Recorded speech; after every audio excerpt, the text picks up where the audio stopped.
Me, it's like everybody's scared of the government, you know what I'm saying? Because they killed Tupac and they killed Biggie Smalls. I don't care what y'all say. That's my seeing. Who cares? Thing I think I seen, and the most exciting thing was when he took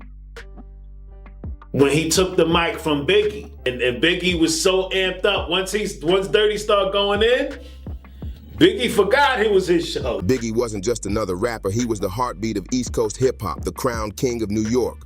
Only a select few could even stand close, but then came Wu-Tang Clan, and they weren't just anybody, especially the wild card himself, Old Dirty Bastard. So when these giants crossed paths, it turned heads every single time. He was doing a show somewhere at the Mark, could have been the Mark Ballroom or something, somewhere in Brooklyn or whatever, but Biggie was on the mic, and he took the mic from Biggie. One of their most iconic links was Biggie teaming up with Method Man on the What from Ready to Die. That track, legendary, still hits like a sledgehammer decades later. But behind the scenes, Biggie also shared a rare, unpredictable bond with ODB. Wu-Tang's own Capadonna told one story that still blows minds. During a Notorious B.I.G. set in Brooklyn, ODB stormed the stage out of nowhere, snatched the mic from Biggie, and started rapping like the spotlight belonged to him. Anybody else pulling that stunt would have been laid out, no questions asked. But Biggie, he hyped him up, stood back smiling, letting Dirty steal the whole show like it was part of the plan, and that vibe didn't stop there. At Biggie's 1993 birthday bash, packed wall to wall with names like Fat Man Scoop, Lil Kim, Diddy, and Lord Finesse, ODB once again lit the place up. The biggest thing I think I seen, and the most exciting thing was when he took the mic from Biggie. Biggie started being his hype man. During a cypher when it was his turn, Dirty spit wild bars and Biggie couldn't hide his excitement. He was hyping him the same way, proving their connection was deeper than people knew. Sadly, the world never got to see just how far that chemistry could have gone. Biggie's life was cut short in 1997, gunned down in a drive-by that many still see as the brutal climax of the East Coast versus West Coast war. Just 6 months before Biggie was killed, Tupac had already been gunned down in nearly the same way. Biggie's death didn't just hurt. It shook the culture, leaving fans lost in grief and suspicion. But here's the wild twist. ODB didn't believe it was just East versus West. He straight up claimed the government had a hand in Biggie's murder. Sounds like a wild conspiracy, right? But people didn't laugh it off, especially after reports later surfaced linking crooked LAPD cops to Biggie's case. Biggie was so amped up. Once Dirty started going in, Biggie forgot it was his show. He was on the side just doing him like, you know, if that was anybody else, they would have got sandwiched, G. Maybe they didn't pull the trigger, but evidence pointed to them moving in the shadows. And if you knew ODB, you knew this wasn't out of character. He'd been warning for years that he was being watched, followed, and set up. Back then, most thought Dirty was paranoid or slipping into his own chaos, but the A&E documentary Old Dirty Bastard, A Tale of Two Dirties shows he wasn't making it up. ODB really was under surveillance. The film breaks down his genius and madness, showing how much pressure he was truly under. One chilling detail came from Steve Rifkin, the exec behind Wu-Tang's rise. He remembered ODB randomly popping up at his office several times a week just trying to hide out. At first, Rifkin thought it was paranoia, until he made calls and learned law enforcement was tailing Dirty. Not just the NYPD either, there was a whole unit dubbed the Hip Hop Police, officially the Enterprise Operations Unit. This record that I heard from him, I knew it was something special. I knew that he was going to be all right, especially under Puffy's direction. I knew that he was going to eventually be the man.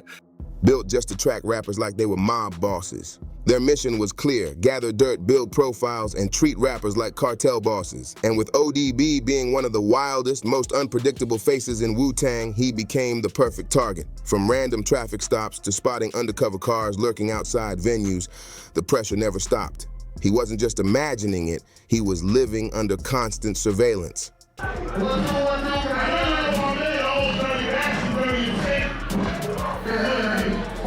Things got even crazier in 2012 when ODB's FBI file dropped through a Freedom of Information Act request. 95 pages deep, full of blacked out lines and chilling claims. The files revealed the feds had been watching Wu-Tang from 1999 all the way to 2004, the same year Dirty died. They didn't nail the crew for specific crimes, but the paperwork painted them as being wrapped up in violence, drugs, and heavy street business. Everybody's scared of the government, you know what I'm saying? Because they Tupac and they Biggie Smalls. I don't care what y'all say. That's my seeing. Who cares? Then came the bombshell. According to New York Daily News, a letter backed by FBI files accused Wu-Tang of ties to drug trafficking, gun running, carjackings, even murder. It claimed certain connected figures were acting as enforcers, muscle handling the dirty work, intimidation, beatdowns, and hits for the empire. Wu-Tang never gave the feds the satisfaction of a response. No denial, no confirmation. That silence only made the whispers louder. To some fans, it was proof the government wanted to tear down powerful black voices in hip-hop. But to others, it raised uneasy questions. Maybe ODB wasn't paranoid after all. Maybe he really was living through a war that broke him down mentally and emotionally.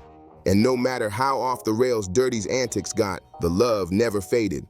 Fans didn't just accept his madness, they celebrated it. He was raw, chaotic magic, like that infamous time he stopped his BMW in the middle of a highway just to light a cigarette and play video games. Yep, PlayStation hooked up in the back seat with controllers ready. Then came the day ODB straight up crashed his car into a mailbox on his way to an interview. B.I.G. Special cut on the album. What's the special cut? They got two. Oh yeah, you got two special cuts on the album. You got 27. Most folks would have been embarrassed, maybe shaken up, but not Dirty.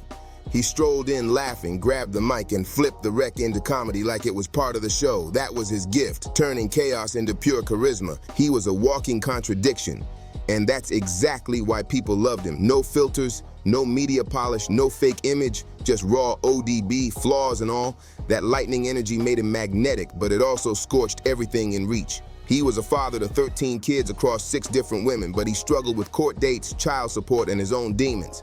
Even with money flowing, sometimes millions, he'd still pull wild moves like walking into a shop with a fat roll of cash and stealing $50 sneakers. Why? Nobody knows. Rebellion, impulse, or just not caring. He even bragged about keeping it real by not paying taxes, claiming it kept him tied to the streets. Maybe in his mind, that was his truth. But for every reckless moment, there were flashes of pure light. The FBI were trying to put a RICO on you guys. They're always trying to put a RICO on us. We all got, a lot of us got drugs on our records. So they, some stupid director, FBI director thought he was cool for him to we could put a RICO. In Brooklyn, 1998, when a Mustang flipped and trapped a 4-year-old girl, ODB jumped in, rallied strangers, and helped lift the car off her before emergency crews arrived. Hours later, he was on the Grammy stage, cutting off Sean Colvin's speech to declare, "Wu-Tang is for the children." Wild, yes, but unforgettable, because he meant it. That was ODB's duality, skipping interviews or showing up faded, then dropping deep takes on the Beatles, alternative rock, even Barry Manilow. 1 minute clowning, the next giving teens life advice about love and heartbreak on MTV. He wasn't playing a role, he was the role. And loyalty, he lived it. If a venue told him no, he'd roll in with his whole block and say, "They're with me." Be around Dirty. Dirty loves to have a good time. Dirty loves to be under the spotlight. So when you see what you see, you see what you get, what you get, what you see is what you get, what you see.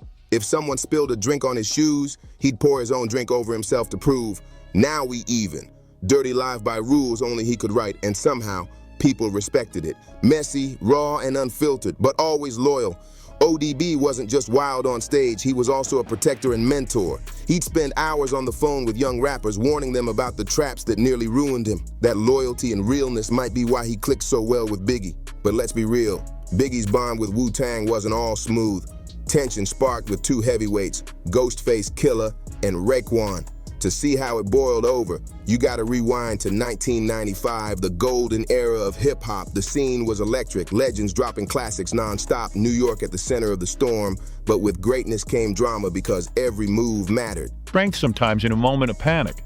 Yes. And you lifted the car off the girl. By yourself? No, he got some people there. Some people there, and it just happened, In that climate, biting, copying someone's style wasn't just corny, it was cultural crime. It could spark wars. So when Raekwon dropped Only Built for Cuban Links, the music wasn't the only thing making noise. Buried in the album was a skit where Ghostface fired shots at rappers stealing ideas. He didn't name names, but everyone knew who he meant, Biggie. I know how y'all see it, but when it comes to the children, Wu-Tang is for the children. To Ray and Ghost, this was personal. They were tight with Nas, and in their eyes, Biggie had copied his blueprint. Nas' Illmatic cover showed him as a kid with Queensbridge behind him, symbolizing his roots. Then came Biggie's Ready to Die cover with that baby on the front. To Wu-Tang, it looked way too familiar, like Big had jacked Nas' concept and claimed it as his own. But here's the kicker. Nas and Biggie didn't even have beef. Behind the scenes, they respected each other, showed love, and weren't at odds at all. But in 1995, rap was fueled by ego, pride, and reputation. Respect behind closed doors didn't matter when the streets thought you'd been disrespected. Perception was everything in the 90s. From the outside, it looked like Biggie had crossed the line, and word spread fast. Big didn't like what he heard. According to Nas, Biggie even called him directly heated. We had a certain respect for Nas. When Ghost said what he said, it wasn't nothing premeditated. We all competitive, whether we like you or not. It's just competition. If it goes somewhere, then that's something else. But it was always about the sport. Big said, "Yo, you messing with them Wu dudes? You knew they said that?" Nas had to keep it real. That's Ghost. Ghost is Ghost. No size, no beef, but Big still felt stung. The truth? Biggie wasn't trying to copy anyone. Ready to Die had its own voice, its own story, its own identity. But back then, it wasn't about intentions. It was about perception, and perception was power. People thought he'd bitten Nas, and that image alone carried weight in the streets. Biggie could have gone nuclear. He actually hit the studio and recorded a diss at Ghost and Ray, pouring pure anger into the mic. But here's where he showed genius. After listening back, he told his manager, Jacob York, to scrap it, erase it completely. Years later, Jacob revealed on Don't Be Scared podcast that Big said, delete it. That decision probably kept New York from exploding into an all-out rap war. Still, Big wasn't staying silent. He was too sharp for that. He's like, yo, working with them Wu. You knew they said that. I was like, yo, I mean, that's Ghost. Right. Ghostface is Ghostface. There's no love lost. I didn't know he was gonna say this. Instead, he let off slick subliminals on Kicking the Door, spitting, "This goes out for those that choose to use disrespectful views on the King of NY. No names needed." The message hit loud and clear. Biggie heard the shade, and he wasn't about to let anyone try to snatch his crown without answering back. Then came that night, the one where things could have gone completely left. A bite off my just in general, because he wasn't coming at it like that. Because if you listen to his album, he tell a whole story. A night that, if it exploded, might have written one of the darkest chapters in hip-hop history. The energy was suffocating. One wrong word, one glare, and the whole spot could have flipped upside down. It happened inside a packed Manhattan nightclub on the west side. If you scripted a disaster movie, this would have been the climax. Rap stars cruise deep with real street soldiers, liquor pouring, egos raging. Every ingredient for chaos was in the room. Enter Peter Pistol. Pete wasn't just a face in the crowd, he was a respected name in the streets. And right beside him was D-Rock, Biggie's ride or die. Their bond wasn't for show. It was built on loyalty, trenches, and surviving the grind together. So when D-Rock stepped up to Pete with that tense look, no words were needed. The message was clear. Oh man, so D-Rock came to me, he was like, yo, what's up, Pistol, what up, yo, what up, D? He said, yo, so he was, like, yo, these guys trying to front on Biggie like that, man, like I might need you to, help us out, hold me down. Wu-Tang's pressing big. We might have a problem. Pete didn't panic or grandstand. He moved like a real vet, quiet, focused, ready. He gave a signal, and instantly his crew shifted. The vibe in the club changed in seconds. They weren't there to spark drama, but they weren't letting Biggie fall into a trap either. And Wu-Tang, they weren't rolling light. Their squad was packed with dudes tied to the streets, guys who didn't play. If it popped off, it wasn't going to be some quick fist fight. It would have turned into an all-out war. The club stood frozen, Biggie and his circle on one side, Wu-Tang and theirs on the other, locked in silence, waiting for the first move. For what felt like forever, the whole club froze. It was like everyone was holding their breath, waiting to see who'd make the first move. But here's where the story flipped. The left turn that saved the night. Deep as I don't know if, a lot of people, but Wu-Tang Clan was to be deep as fuck. I'm talking about, deep as 100 people. That's a lot of people to be in. Pete locked eyes with Raekwon, and instead of letting ego or heat run wild, he moved like a real OG. Pete stepped forward to talk, and Ray listened. Neither man wanted to bring that kind of fire down on the room. They knew what it meant if crews got loose, and neither wanted that blood on their hands. Just like that, the storm passed. What could have gone down as one of hip-hop's ugliest nights got diffused because two real ones chose peace over pointless war.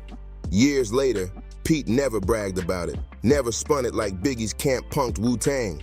Instead, he gave respect to Ray, Ghost, Meth, all of them, because at the end of the day, they were cut from the same cloth.